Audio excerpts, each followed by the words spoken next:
Hello, welcome to the video. Today we're going to be going over ground rigging gear inspection. So first and foremost, we're going to start with your rigging line. You want to ensure that the rigging line is in good condition. You're feeling for any odd flat spots in the rope, also checking for nicks, cuts, or any liquids on the rope, any burn marks, any fraying of any of the strands if they're coming undone. This rope also has a core inside, so we're kind of just feeling and making sure that the core is in good condition and that the rope isn't excessively used or past its lifespan. This rope seems to be in good condition. There's no burn marks, no cut marks, and there's no strands that are missing. We're going to move on to the Porter wrap. The Porter wrap, first and foremost, you want to check that it has a label and that it's legible, it's not damaged, and it's present. This Buckingham has the label on the inside. Other Porter wraps can have it in other places, but for this one, it's on the inside. Once I ensure that my label is present and legible, I'm going to go on to the condition of the device itself. The first peg isn't bent or have any sharp edges on it. The welding on the inside is in good condition. It's not cracked or damaged in any way. I'm feeling the ring on both sides. There's no sharp edges, burrs, bends, or anything out of the ordinary. It's in good condition. The welds are in good condition. They're not cracked or damaged in any way. The cylinder isn't bent or excessively worn, no more than 10% of wear on it. The pegs on the other side are both in good condition. They're not bent or damaged in any way. And the weldings on the inside are in good condition. Nothing's cracked, bent, or damaged. This is in good condition. Moving on to our pulley, we're going to ensure that it has a label and that it's legible, it's present, it's not damaged. From there, we'll just check this plate, ensuring that the plate is in good condition. There's no sharp edges or cracks or bends or dents on this plate. Both pins are in good condition. We're going to spin over to the other side. This pin is also in good condition, and the plate itself has no sharp edges, bends, cracks, or dents. It's in good condition. Our lock will not disengage unless I hit the safety button. So I can tell you that that works as it's supposed to. I'll check again. I'll lock it. We heard the click, and it's not coming undone. So I'm going to check that out. Make sure that the spring is in good condition. It is. The button works as it's supposed to. It has its pin in place. Opening the pulley, we're ensuring that all of the screws or bolts that are present are in good condition. They're not backing out. The safety pin moves freely, and it has its bolt and pin in place, and it's not backing out. The anchor point itself for the sling has no more than 10% of wear. It doesn't have any sharp edges or cracks or dents or damage in any way. Moving on to the pulley, it moves freely in both directions without no more than 10% of wear and no sharp edges. This pulley is in good condition and safe to be used. Moving on to our slings. We're going to start with the eye here. You want to remove the safety or shift it over so that we can get hands and eyes on the inside of the eye, feeling for any nicks, cuts, frays of the strands. Also, the core of the rope is in good condition. It's not flat or damaged in any way. There's no burn on the inside of the eye. We're going to shift this over and get hands and eyes on the other side as well, ensuring that we properly inspect the eye. Again, feeling for any nicks, cuts, or damage to the core. Everything seems to be in good condition. There's no burn or excessive wear on the eye. Moving into the splice. The splice is in good condition. It has its appropriate whip locking to ensure it's not going to back out, and the whip lock is in good condition. The stitchings, nothing's fraying, no strands are coming undone, and the splice feels to be in good condition.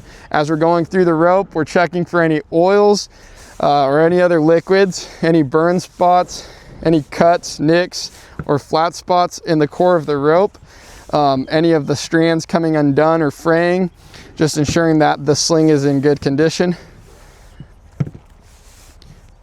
all the way to the other end.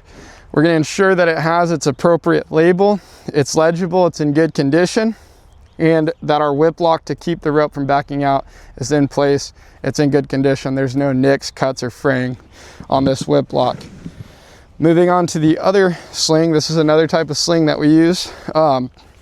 Again, we're gonna shift the cover, getting our hands on the inside of the eye.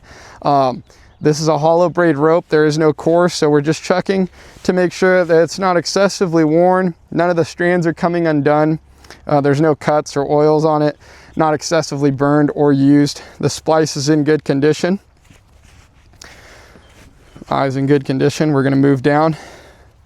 Checking our whip lock one more time. There's no nicks, cuts, or fraying on the whip lock, and our cover and label are in good condition. They're legible and they're present. Now moving into the rope itself, again, it doesn't have a core, so we're just checking to make sure there's no fraying of the strands. There's no burn spots or excessive wear, no cuts, no tears, no nicks, no oil, no gas. It's in good condition. And our whip lock to keep the other rope, the end of the rope from unraveling, is in good condition and in place. Moving on to the 5-to-1 and its components, we're going to start with its Prusik. Again, this Prusik has no core, so we'll start with the eyes. We're ensuring that the eyes are in good condition. They're not burnt, they're not cut, they're not fraying. The stitchings on both sides of the eye, sewn eyes, are in good condition. The label is present and it's legible, it's in good condition. Working on the rope itself, we're gonna go down feeling, making sure that there's no liquids, no cuts, no tears, no burn spots. The Prusik is in good condition. Moving on to the carabiners. First and foremost, you wanna make sure that the carabiners aren't bent or damaged, more than 10% of wear. Feeling for any sharp edges or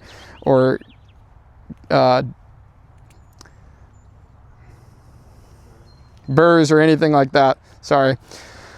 This one is a triple action carabiner, so we're going to ensure that all actions work appropriately. That's all 3 actions. That's 2 actions. And then that's the one right there. And it's locked. This carabiner is in good condition. This one's a double action carabiner. We're doing the same thing, making sure that there's no sharp edges, more than 10% of wear, no burrs. It's not bent. It's in good condition. And your gate opens and locks as it should. Carabiner's in good condition. Moving on to the 5-to-1 itself, we're going to start on one end and we're going to work our way to the other end. So we'll start with this one. First things first, you want to look at the shackle. You want to ensure that the shackle's in good condition. There's no more than 10% of wear. There's no bending or burrs or any sharp edges on it. If it has a safety feature from the manufacturer, ensure that it has it. If it doesn't, that's okay, it's in good condition. We're checking the inside pin that holds the shackle and the swivel, making sure that that pin isn't backing out and it's in good condition. The plastic spacer is in good condition. It's not cracked or damaged in any way, and the shackle moves in all directions freely as it's intended to. We're going to move on to the plate itself. We're feeling for any nicks or burrs or any sharp edges, any bends or cracks or damage to the plate itself. Also feeling the inside spacers to ensure they don't have any sharp edges, cracks, or they're not loose in any way. Going to the other side, doing the same thing, just feeling the plate and the spacers to ensure that they're in good condition. There's no sharp edges or cracks or damage in any way. We're going to be spinning the pulleys in both directions, feeling for any burrs or sharp edges. They seem to be in good condition, moving both directions freely and not having any sharp edges on any of them. Once we conclude there, we're going to move into the rope. So make sure that we inspect the rope that is resting on the inside of the 5-to-1 before we move on to the rest of the rope. So I'm just going to pull this out a little bit, inspect this rope right here, ensure that the core is in good condition, and the outer shell is in good condition. It's not cut, nicked, frayed, burned.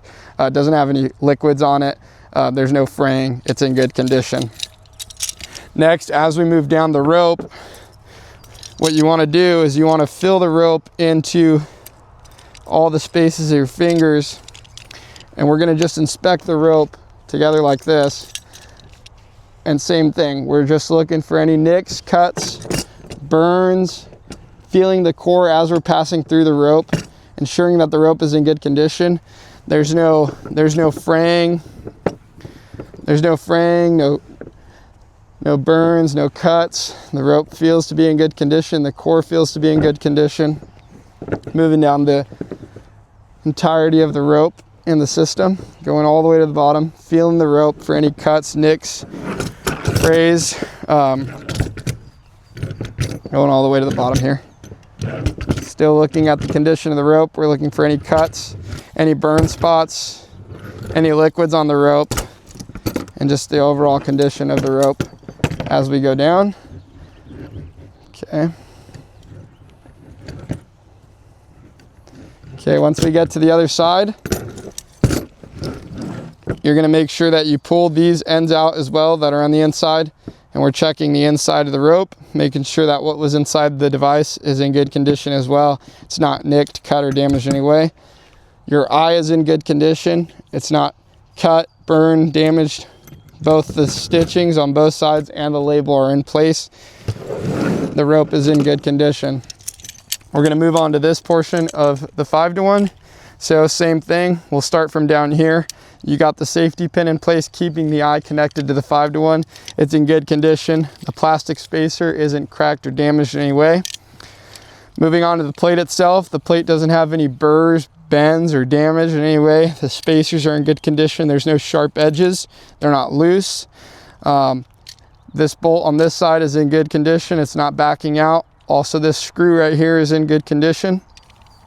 Moving to the swivel on the top with the shackle, it moves in every direction freely. The pin is in place as it should be.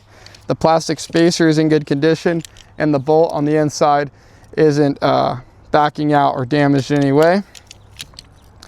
Moving to the other side of the plate, we're also checking for this bolt, making sure that this is in good condition, this pin is in good condition, and checking the plate as well as the spacers, ensuring that they're not loose or any sharp edges on the spacers themselves.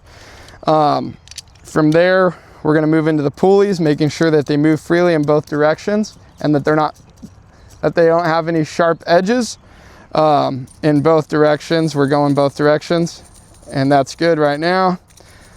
They don't seem to have any sharp edges, and they move freely. Then we're going into the brake. On the brake, we're going to ensure that both of these screws aren't loose. They're in good condition. They're not backing out. Checking that this rope catch right here doesn't have any sharp edges. It's not cracked, sharp, or bent or damaged in any way. Taking the rope out, we can inspect the cam or the brake, making sure that it still has its grip and it's not sharp edges, and it retracts and opens as it's intended to. We can also test it by putting some rope in there and giving it a pull in the opposite direction to ensure that it breaks and catches the rope as intended to. None of the plastic components are cracked or damaged in any way. This 5-to-1 is in good condition and safe to be used. Thank you.